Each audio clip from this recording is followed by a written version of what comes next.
오늘은 참 의미 있는 그런 날이고 시간입니다. 왜냐하면 갈라디아서 말씀을 이제 정리하고 마무리하는 시간이기 때문에 그렇습니다. 학교에서는 이런 시간을 책거리한다 그렇게 말하게 되는데 갈라디아서를 우리가 이제 책거리하게 되어지는 것이죠. 작년 9월 20일경부터 시작한 갈라디아서 말씀이 오늘로서 이제 전체를 한번 우리가 정리하게 되어졌습니다.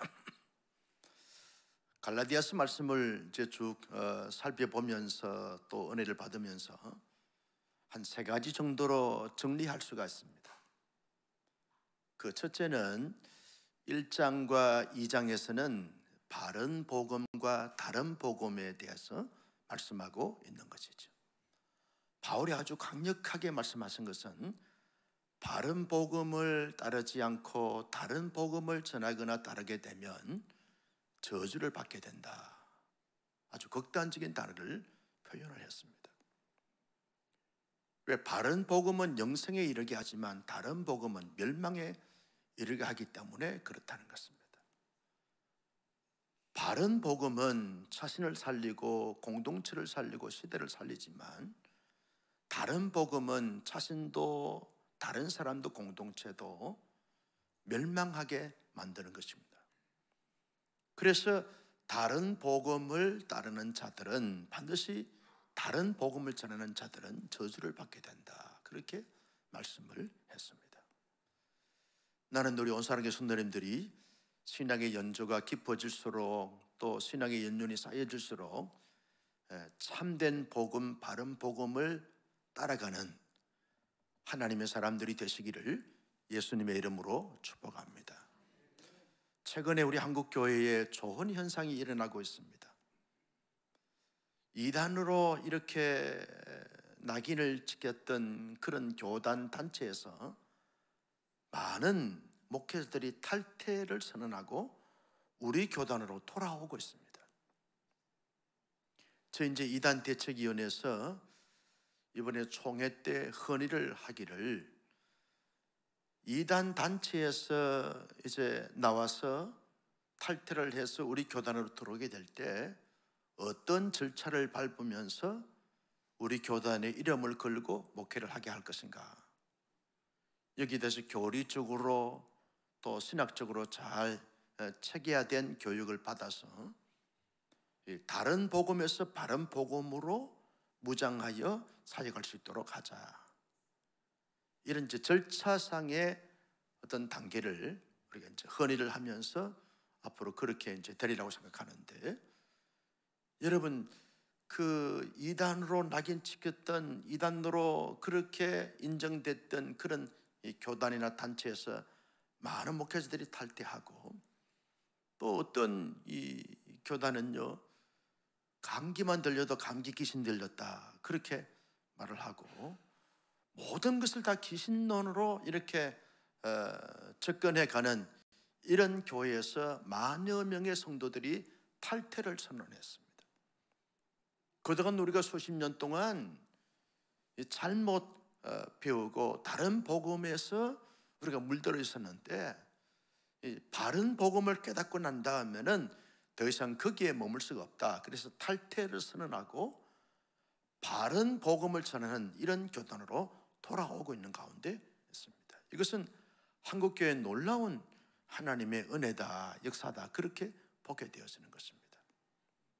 갈라디아서 말씀에서 특별히 1장과 2장에서 바울은 개인적인 체험이나 또 본인이 복음을 경험하고 난 다음에 자신도 다른 복음에서 바른 복음으로 돌아온 이런 경험을 근거로 해서 갈라디아 교인들이 지금 유대 율법주의나 영지주의 사상이나 이런 잘못된 복음을 가지고 살았던 그들에게 바른 복음을 믿고 바른 복음을 따르도록 그렇게 촉구했던 것을 보게 되었습니다.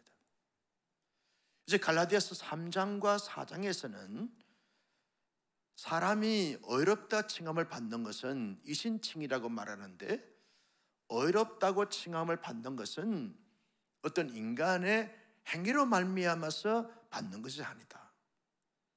그런데 유대인들이 주장하고 있는 율법을 행하거나 할례를 받거나 유대 종교적 절차를 잘 지킴으로 말미암아서 어렵다 칭함을 받는 것이 아니다. 유대인으로 태어났기 때문에 선민이고 성민이고 그래서 어렵다 칭함을 받는 것이 아니다. 어렵다 칭함을 받는 것은 오직 믿음으로 말미암아서만이 가능한 것이다. 이게 이제 이신칭이라는 거죠. 이걸 바울이 논리적으로, 신학적으로, 교리적으로, 역사적으로, 인물적으로 잘 설명하고 있는 것이 3장과 4장에서 말씀하고 있는 말씀들이라는 것입니다. 이제 5장과 6장에서는 바울이 갈라디아 교인들에게 말하기를 너희가 의롭게 된 그 의를 가진 의인이라고 하면 반드시 의인으로서 신분만 의인이 되어진 것으로 멈추는 것이 아니라 너희들의 실제 삶과 생활에서 의로운 자로서 끊임없는 성장과 성숙을 이루어가야 한다. 그래서 갈라디아서 5장에서 말씀하신 것처럼 성령의 9가지 열림을 맺는 삶을 살아가야 된다. 이게 의인으로서 성령의 사람으로서 성숙한 가운데서 나타나는 현상들이 되어야 된다. 그래서 9가지 열매를 잘 보게 되면 어떤 능력이나 기적을 말씀하고 있는 것이 아닙니다. 성품의 변화, 인격의 성숙도에 대한 열매를 말씀하고 있는 거죠. 갈라디아서 5장에 나오는 성령의 9가지 열매를 같이 한번 외워볼까요? 다 두 손을 내시고 시작.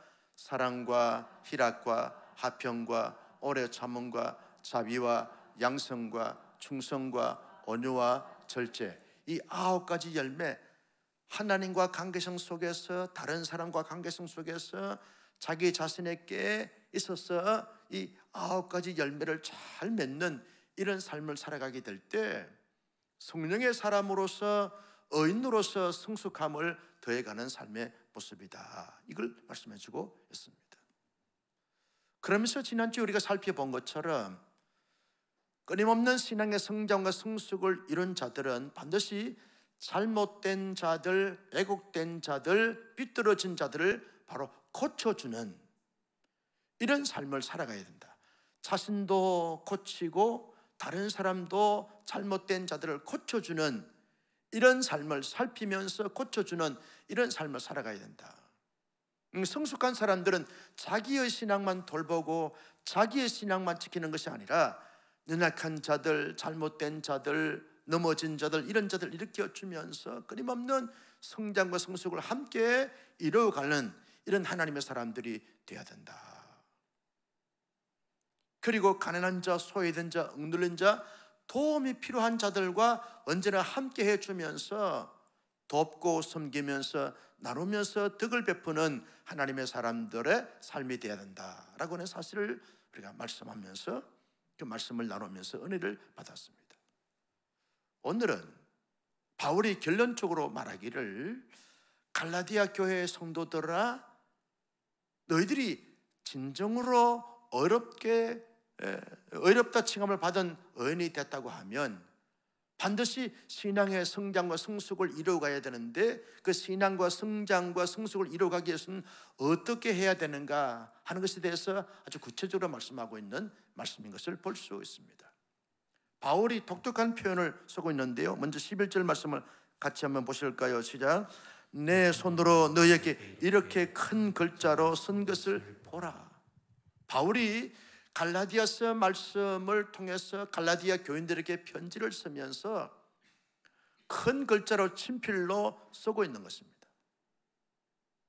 학자들마다 조금씩 견해가 다르기도 합니다만 갈라디아서 1장에서 6장 10절까지는 바울이 하나님 앞에 영감을 받아서 이제 말씀하시게 되면 바울의 제자가 받아서 기록한 그런 말씀으로 설명을 하고 이제 6장 11절 말씀부터 18절까지의 내용은 너무 중요하고 너무 소중한 말씀이기 때문에 바울이 대서하게 하지 않고 직접 자신의 손으로 큰 글자로 썼다, 그렇게 설명하는 것을 보게 되었습니다. 그만큼 이 본문의 말씀이 중요하다는 거죠. 어쩌면 갈라디아서 전체의 요약, 핵심 사항을 말씀하고 있는 것이죠. 그런 면에서 오늘 밤에 오신 여러분들은 수지 맞은 분들이세요.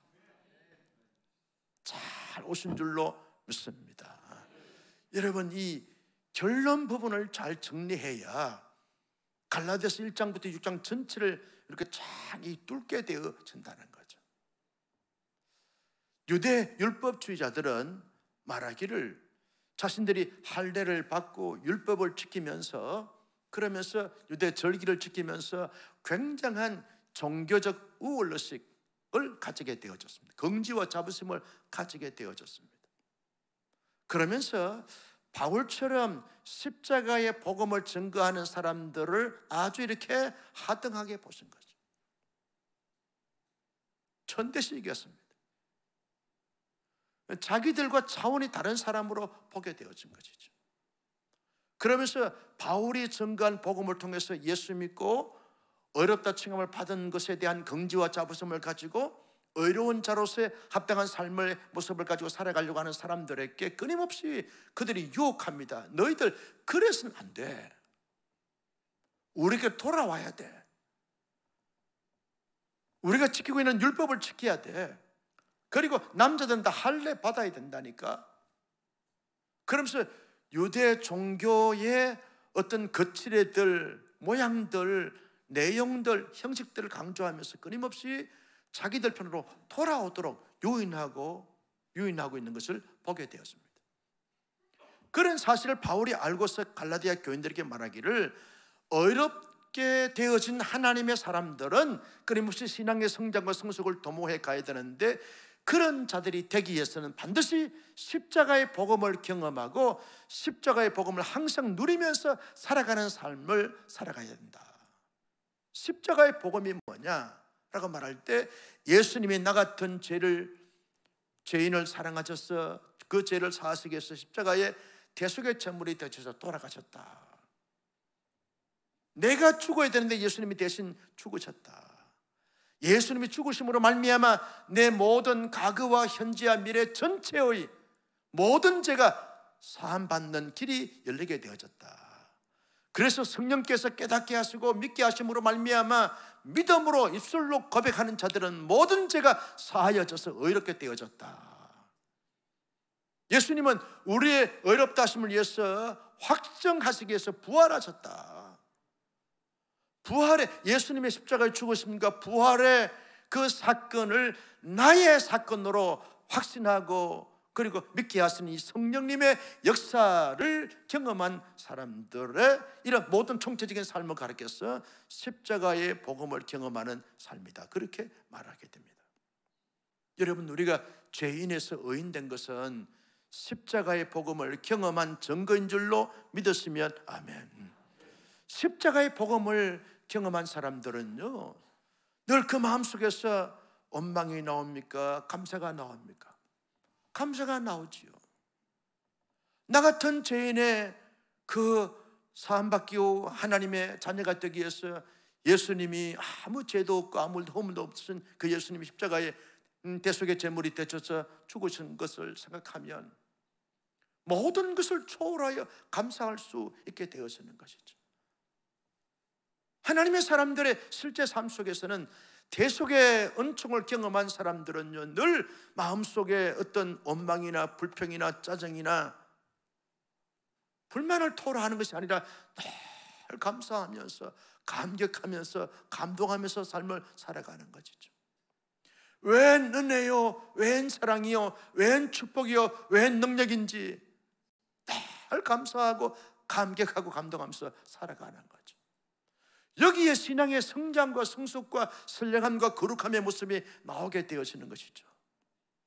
이런 구속에 대한 감사와 감격이 없는 사람들은 늘 율법적 잣대를 가지고 자기 의의 잣대를 가지고 자신도 평가하고 다른 사람도 평가하다 보니까 늘 거기에는 감사도 없고 기쁨도 없고 누림도 없게 되어지는 삶을 살게 되어지는 것이죠.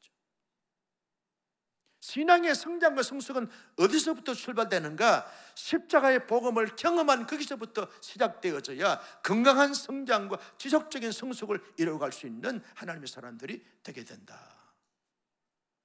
여러분, 십자가의 복음을 경험한 사람들은요, 늘 하나님의 그 은혜를 누리며 살아가는 거예요. 누리며 사는 거예요. 여러분, 죄책감에서 시달리지 않습니다. 우울감에서 시달리지 않습니다. 늘 하나님의 사랑과 함께 하심과 치유케 하심과 회복케 하심을 늘 누리면서 삶을 살아가는 거죠.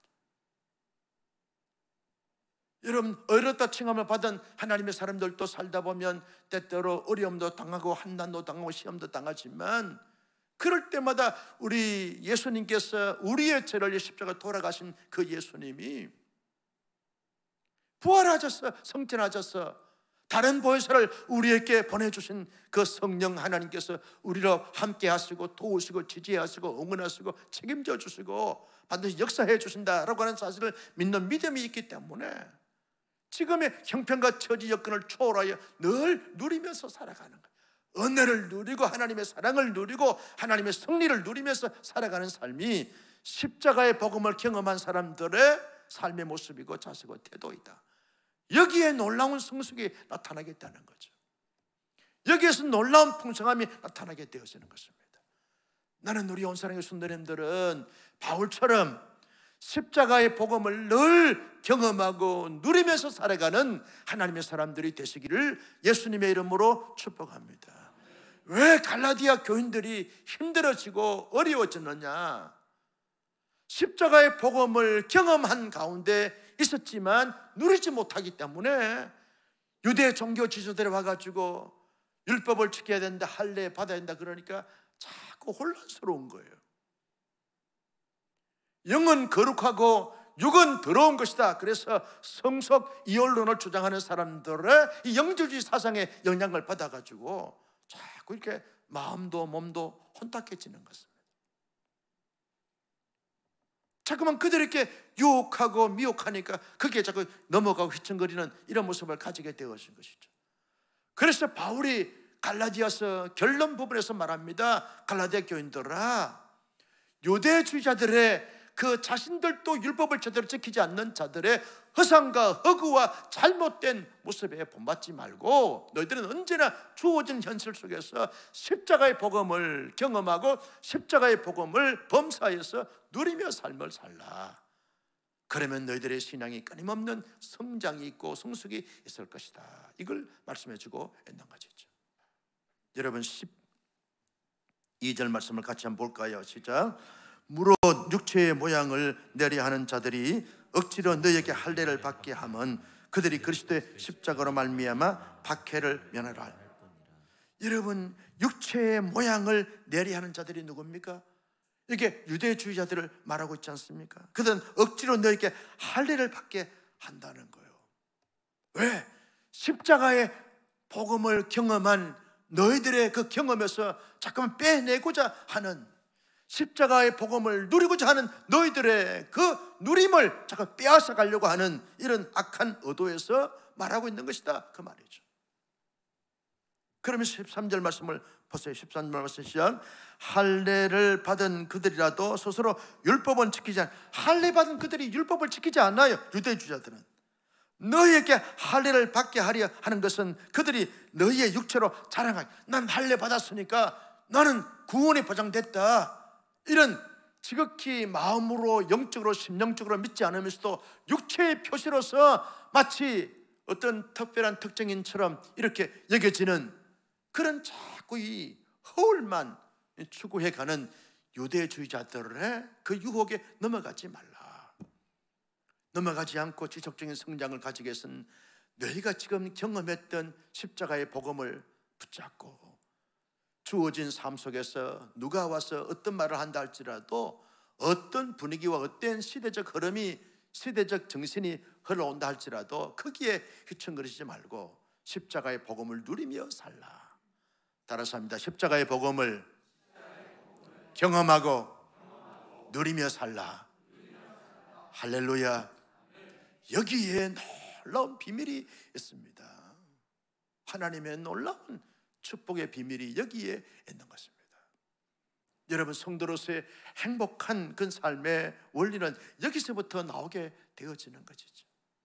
진정한 그리스도인의 자유함과 그 풍성함이 어디서 나옵니까? 십자가의 복음을 경험하고 십자가의 복음을 누리며 살아가는 사람들의 그 삶 속에 나타나게 되는 현상들이라는 거예요.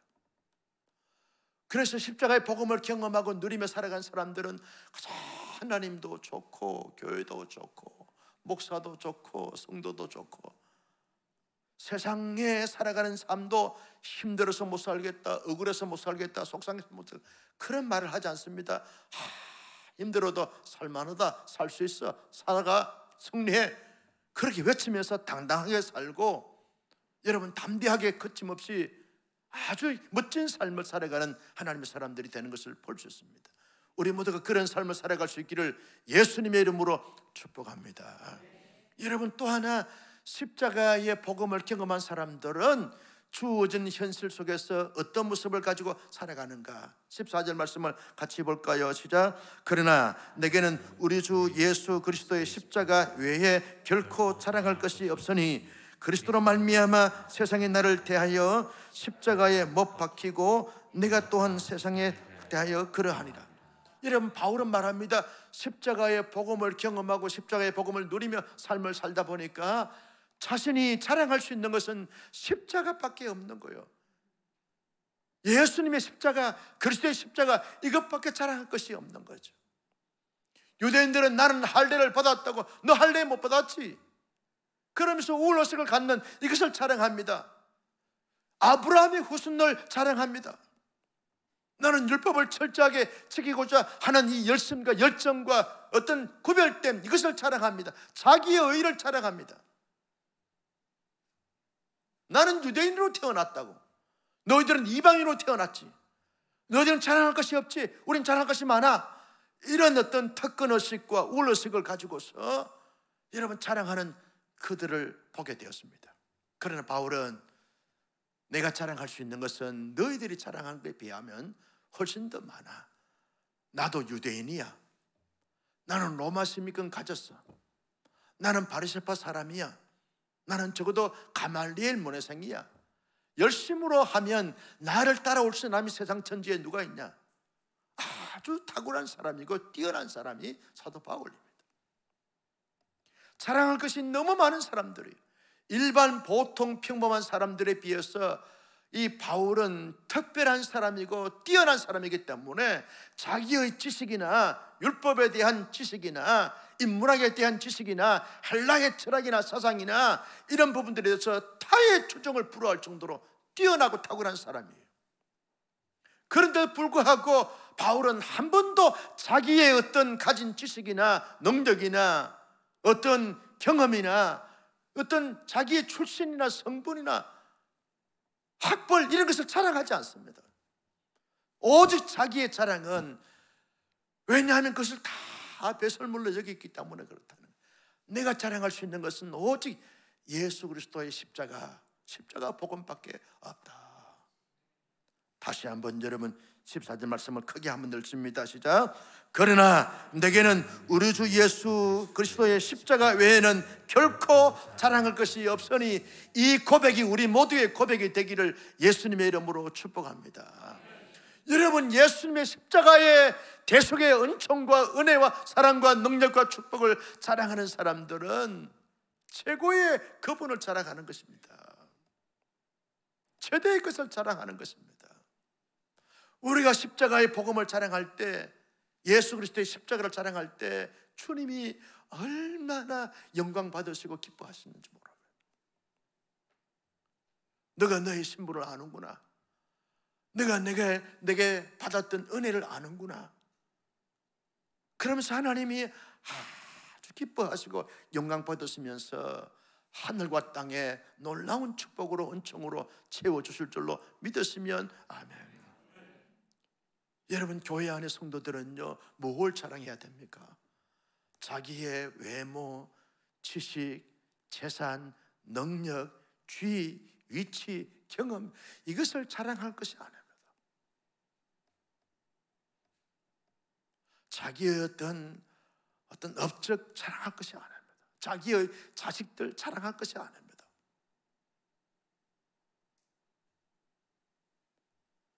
오직 교회 안에서 자랑할 수 있는 분은 예수 그리스도밖에 없는 줄로 믿습니다. 완전 부패 전적 타락한 인간 존재가 뭘 자랑할 것이 있겠습니까? 아무것도 없어요. 자랑할 것이. 죄로 말미암아 죽었던 우리를 살려주신, 우리 스스로 우리의 죄 문제를 해결할 수 없는데 예수님이 대신에 십자가에 돌아가신 그 십자가의 복음, 이 복음을 제대로 경험한 사람 같으면 내가 자랑할 수 있는 것은 오직 예수. 예수님 나의 구원자이시고, 예수님 나의 길이고 진리요 생명이요, 예수님 나의 전부이십니다. 예수님은 막 자랑하는 거예요. 여러분, 주기철 목사님이요, 일제치하에 있을 때 신문을 받고 고난을 받을 때 일본 순사들이 말이죠, 막대기를 푹 찌르면 예수 천당, 예수 천당 하는 거예요. 그럼 막 막대기로 곤봉으로 막 때린다는 거예요.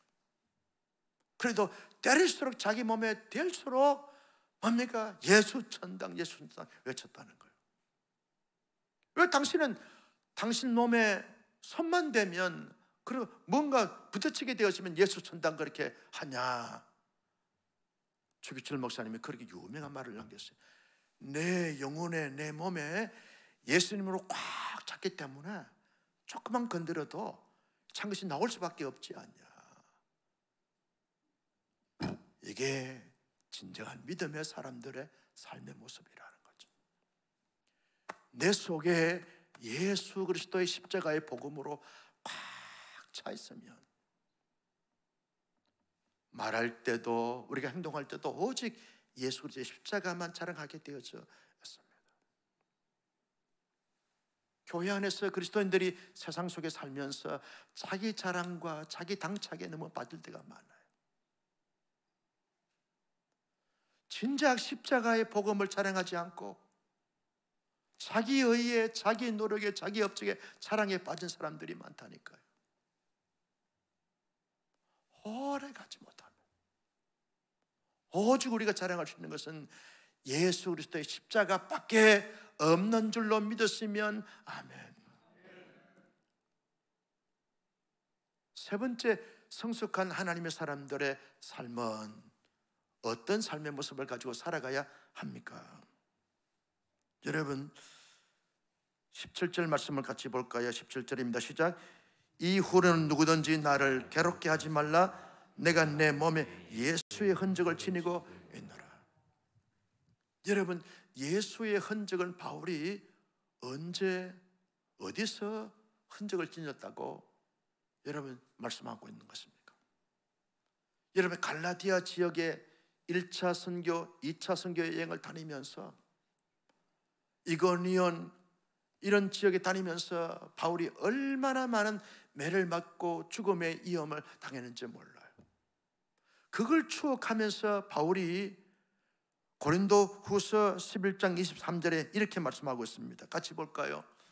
고린도 후서 11장 23절 말씀. 고린도 후서 11장 23절 말씀. 시작.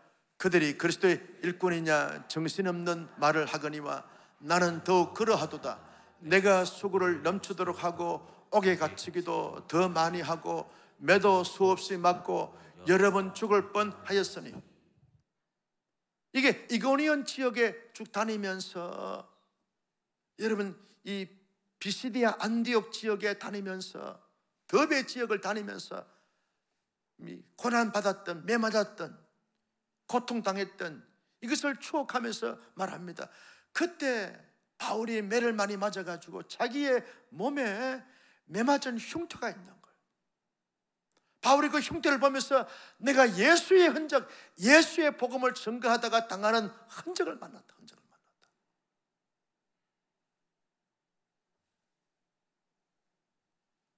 자기의 몸에 그 매맞은 흉터를 보면서 나는 예수님의 복음을 증거하기 위해서 증거하다가 당하는 이 고난이니까 예수의 흔적을 지녔다고.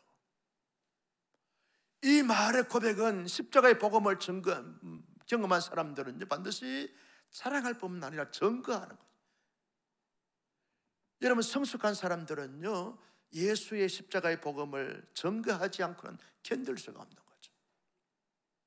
십자가의 복음을 경험하지 못한 사람들 보면서 사형리 전도나 브릿지 전도나 전도 폭발 훈련의 내용의 어떤 전도나 노방 전도나 관계 전도나 여러 가지 많은 부분에서 오이코스 전도나 이런 전도의 다양한 방법을 사용해서 끊임없이 예수 믿지 않는, 예수의 복음을 경험하지 못한 사람들에게 복음을 전가하면서 살아가는 거죠. 여러분, 전도하다 보면 잘 받아들이는 사람들을 보면서 굉장한 보람을 느끼고 하나님 앞에 감사의 고백을 하게 되어지죠. 그런데 전도하다 보면 대부분 다 이렇게 냉소적이고 그리고 반대쪽으로, 그렇게 아주 반항적으로 이렇게 나오게 되어지는데, 그때 더 성숙한 사람들은 전도를 포기하지 않습니다. 당연히 전도하다 보면 그렇게 고난 당할 수 있고 오해를 받을 수 있고 누명을 쓸 수 있고 그런 말을 들을 수 있어. 그런 좋지 않는 어떤 행동을 경험할 수 있어. 이런 것을 각오하면서 끊임없이 복음을 전가하는, 그렇게 복음을 전가하다 보니까 여러분, 저 빌립보 마게도니아 성이 빌립보 성에서부터 시작해서 그것이 유럽으로 복음이 넘어가가지고, 여러분, 그것이 저 서구 사회를 통해서 여러분 중국이나 일본을 통해서 우리나라에 140년 전, 150년 전에 복음이 들어오지 않습니까? 그래서 오늘 우리가 예수를 믿게 된 것이죠. 우리나라에 처음에 복음이 들어왔을 때 그저 평탄하게 순탄하게 아주 자연스럽게 잘 스며들었습니까? 그렇지 않습니다. 대동강변에서 토마스 선교사가 순교의 제물이 되어지고 수없는 순교의 제물이 되어진 그 순교자들의 그 피로 말미암아, 헌신자들의 그 피로 말미암아서 전해진 이 복음이 오늘 우리에게 스며들어서 우리가 예수 믿고 구원받아 이렇게 수요일 저녁에도 피곤한데도 마다하지 않고 주의 전에 나와서 같이 말씀 듣고 찬양하고 기도하고 이렇게 놀라운 축복을 받게 된 것은 그런 자들의 복음 증거를 통해서 나타난 열매라는 것이죠. 그런 놀라운 혜택을 받았던 하나님의 사람이라 그러면 나도 이제는 십자가의 복음을 경험하고 십자가의 복음을 자랑하면서 살았던 사람으로서 십자가의 복음을 끊임없이 증거하며 살아가는 거예요. 내가 예수의 흔적을 지니면서 증거했던 것처럼 너희들도 십자가의 복음을 증거하면서 살라. 증거하다 보면 너희의 신앙이 정리가 되고 너희의 신앙이 감격이 사라지게 되어지고 너희의 신앙이 날마다 때마다 열매를 맺어서 하나님 앞에 크게 영광이 되어진다. 이게 신앙의 성장과 성숙한 사람들의 모습이라는 거죠. 여러분, 요즘은 전도해도 잘 안 된다고 말하지만 하나님이 역사하시면 되는 줄로 믿습니다. 여러분, 그래서 우리 한번 구호를 한번 외쳐보겠습니다. 전도하면 할 수 있다, 하면 된다 해보자. 제대로 하셔야 되고 크게 하셔야 됩니다. 다 어깨를 펴시고 전도! 박자가 맞아야 돼. 한 번 더 전도! 할 수 있다, 하면 된다 해보자. 할렐루야. 내가 복음을 전하면 하나님이 역사해 주실 줄로 믿으시면 아멘. 여러분, 신앙의 성장과 성숙은 어디에서 나오는가? 가만히 있는 것이 거기에서 나오지 않습니다.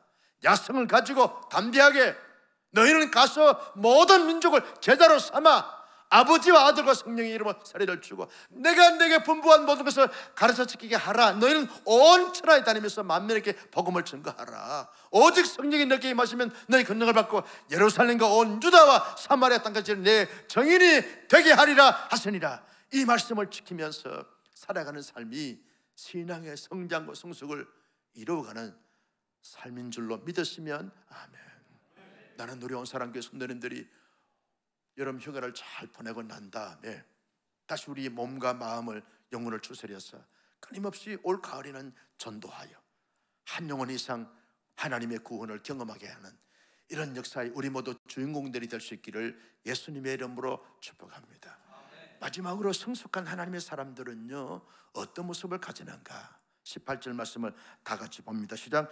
형제들아, 우리 주 예수 그리스도의 은혜가 너희 심령에 있을지어다. 여러분, 갈라디아 교인들 가운데서는 바울의 옹호자, 바울의 동력자, 바울의 지지자들이 많았어요. 바울이 힘들 때 도와주고 위로해주고 격려해주고 함께해준 그런 동력자들이 참 많았어요. 그런데 갈라디아 교인들 가운데 바울에 대해서 부정적으로 생각하는 사람들이 있었어요. 또 거짓 교사들의 영향을 받고 유대 율법주의의 영향을 받아가지고 바울의 반대자들, 바울을 공격하는 자들이 많았어요. 그런데 그런 자들 다 헤아리지 아니하고 바울은 주 예수 그리스도의 은혜가 너희에게 항상 있을지어다. 이게 성숙한 사람들의 삶의 모습이라는 거죠.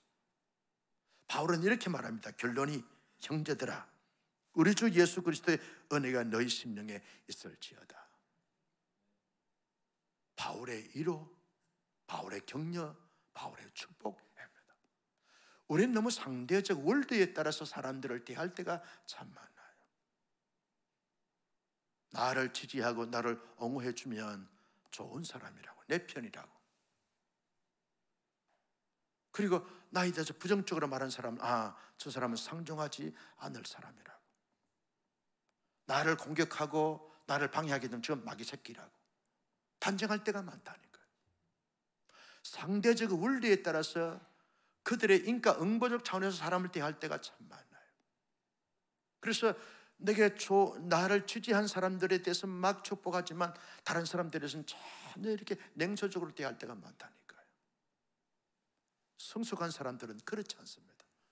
모든 사람들에게 하나님의 은혜가 임함으로 말미암아 되는 사람은 더 잘 되고 안 되는 사람은 되게 하고, 다른 복음에 있는 사람들이 다 바른 복음으로 돌아와서 바른 복음 안에서 참된 어떤 진리의 가치를 가지고서 하나님이 기뻐하신 열매를 맺는 삶을 살게 해달라고 늘 격려하고 품고 지지하고 축복하는 이 넉넉한 삶, 이 풍성한 삶이 성숙한 사람들의 삶의 모습일진데, 우리 모두 오늘 밤에 찬양하고 기도하는 가운데 하나님의 능력을 받아서 바울처럼 한 시대의 사랑하는 형제들아, 너희 무리에게 주 예수 그리스도의 은혜가 있을지어다 선포하는 우리 모두가 되시기를 예수님의 이름으로 축복합니다.